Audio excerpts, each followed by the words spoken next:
महाराष्ट्र विधानसभा निर्वाचन मध्य शिवसेना मुख्य तथा मुख्यमंत्री एकनाथ शिंदे एक बड़ विवृत्ति देइछंती।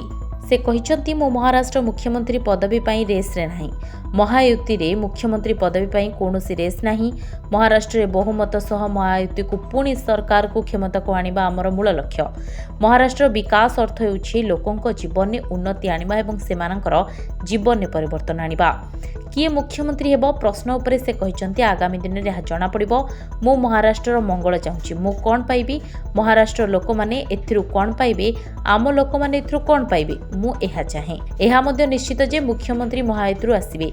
एहा पूर्व मुख्यमंत्री पोस्टर प्रश्न उपरे सिंधे कहिथिले आमर मुख्य उद्देश्य हेउछि महायुति सरकार को क्षमता को आनिबा, विकास प्रक्रिया को त्वरान्वित करबा उपरे आमर ध्यान। जेतेबेले महाराष्ट्र विरोधी तथा विकास विरोधी महाविकास अगाड़ी 2.5 वर्ष राज्य शासन करथिले सेतेबेले राज्य एक दशंधि पछकु जाइथिला। जदि एमवीए पुनर्बार क्षमता को आसे तेबे राज्य तथा लोक माने बहु क्षति सहिबे। Bureau report Dinalipi live. Dinalipi live को एबे ही लाइक शेयर सब्सक्राइब करंतु।